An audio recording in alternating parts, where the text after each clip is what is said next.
When something or someone has been experiencing or is characterized by severe or mental suffering, they are described as tormented. In William Shakespeare's Macbeth, Lady Macbeth is traumatized and experiences extreme mental suffering due to the evil acts that she and her husband have committed. In adaptations directed by Trevor Nunn, Rupert Goold, and Roman Polanski, there are elements very well used to demonstrate a tortured scene. In the productions, directors' use of lighting captivates the audience and establishes the mood for the entire scene. The director's use of props gives an insight to the audience of the character's deeper feelings and continues to show her evil and dark state of mind. In addition to those, the way the actresses, Judi Dench, Kate Fleetwood, and Francesca Annis, portray their characters captivates the audience and enhances their characters' deep and mental suffering. Nunn's version of the sleepwalking scene, however, most effectively demonstrates the tormented soul and feel of the scene. The use of lighting in all three scene adaptations is a powerful technical resource that establishes the mood of the scene. In Nunn's adaptation, it is performed on stage and uses the lighting that is available. The lighting creates shadows under her eyes, which creates a dark and deadly look across her face. The audience sees the darkness on stage and relates it to the darkness that is inside because it contrasts her pale skin and makes her eyes and souls darker.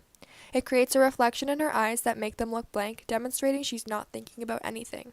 This signalizes that there is nothing going on through her head and she has no idea of what is going on. In contrast, Gould's adaptation is recorded and developed into a movie, so there is more advanced light to use. Similarly, Gould uses the lighting to create a very dark and eerie feeling to the scene. The audience realizes the darkness in the lighting and connects it to the darkness within the scene. The tormented soul in the character's mind is dominantly displayed. Kate Fleetwood has very structured face, which the director uses to his advantage and uses the shadows to make it appear she was just a skull, to reveal skeletal features implying and foreshadowing her impending death. However, in Polanski's adaptation, there is a brighter feel to the scene than the other two. Having Lady Macbeth's face illuminated, the director is trying to get the audience to see her face and connect with the facial expressions. The use of lighting also presents a deeper message of isolation to the audience. In Nunn's adaptation, there is hardly any lighting used besides the light casted upon the character's face. The darkness surrounding the scene indicates the dark death that will be occurring for Lady Macbeth. It advises the audience to expect a dark and evil ending for her. Similarly, in Gould's adaptation, there is very little light used in the background. The director is establishing that dark and sinister mood, the scene which is presented in the use of the dark lighting. In contrast to Polanski's scene, there is a greater use of light that does not give the same effect that the other two scenes are demonstrating. In conclusion, Nunn's use of lighting in the scene adaptation most accurately demonstrates Lady Macbeth's tormented soul. The use of props in the scenes give an insight to what the character feels and continues to set the mood as lighting does. Throughout the scenes, there were not many props used by the actors, but the ones that were really contributed to giving the viewers a deeper understanding of the character's feelings. In Gould's adaptation, Lady Macbeth walks over to the sink and begins washing her hands with the acid. The gentlewoman and doctor that were standing as part of the scene were completely stunned in disbelief because this would have been excruciatingly painful. However, as Lady Macbeth washes her hands with acid, she shows no sign of physical pain. This can attribute to the fact that Lady Macbeth is in so much mental distress and pain that she isn't even affected by the physical pains that she should be experiencing. Similarly, in Nunn's scene, the use of the candle gives perception to the audience of Lady Macbeth's emotion. The candle she holds while walking around contains a flickering flame, which replicates her mental state by being uneasy. This candle also tells the audience that Lady Macbeth feels lost with a minuscule amount of light guiding her through. In contrast, Polanski's adaptation contains no specific props that the actress uses while performing her role in the scene. The use of these props are also an essential part to continue setting the mood of the play. In Gould's version of the scene, Lady Macbeth is attempting to wash her hands clean of the blood at the sink that is the only prop in the frame. It develops the idea that she is isolated in a large, empty space both internally and externally. Similarly, in Nunn's version of the scene, there are only two props being used. The absence of props in the scene was a strategic call on the director's part because it presents the isolation mood yet again.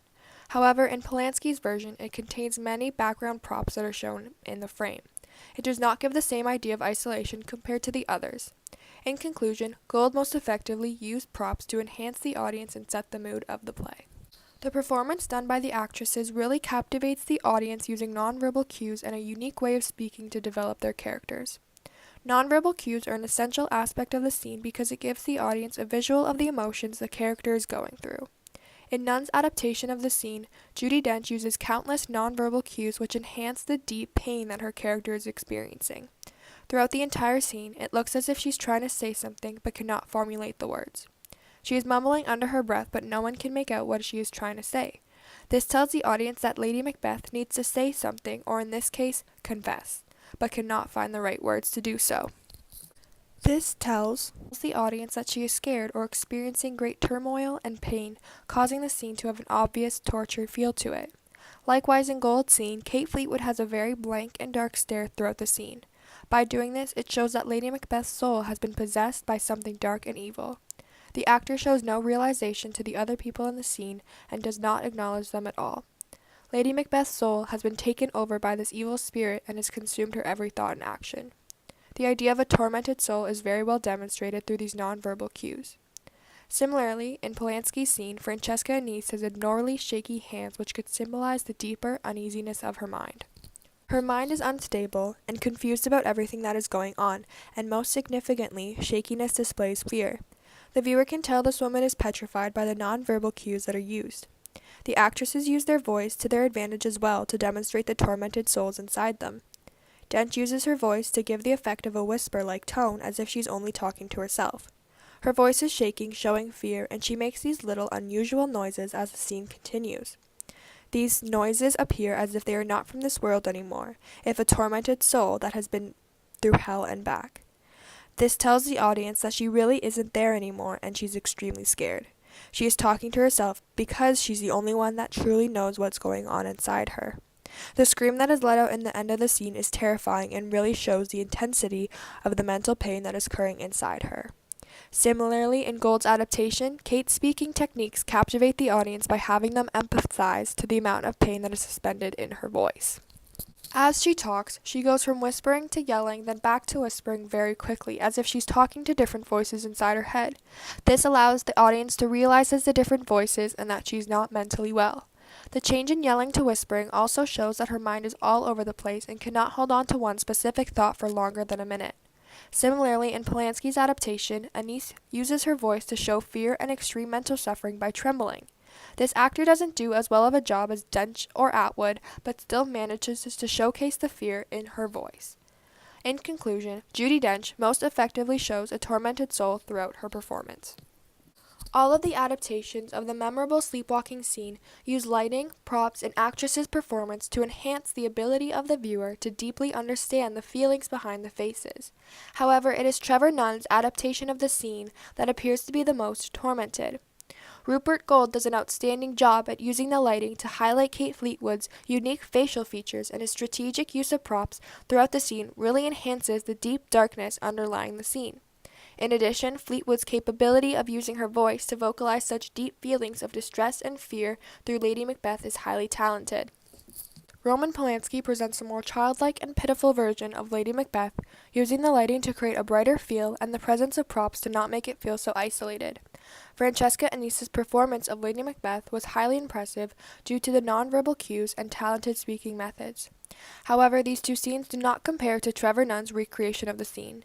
His strategic lighting was effectively used to create a tormented feel by using shadows and darkness. His use of props continued to allow the audience to connect with the wickedness throughout the scene and bring out deeper emotions within the characters. Not to mention Judi Dench's outstanding performance capturing the emotional pain and suffering Lady Macbeth was experiencing through her nonverbal cues and speaking methods. Dench's unique and skillful methods continue to display the tormented soul within the scene. It is for these reasons that Trevor Nunn's adaptation of the famous sleepwalking scene that it most effectively creates a tortured feel. Thank you for listening to my podcast and hope you tune in next week.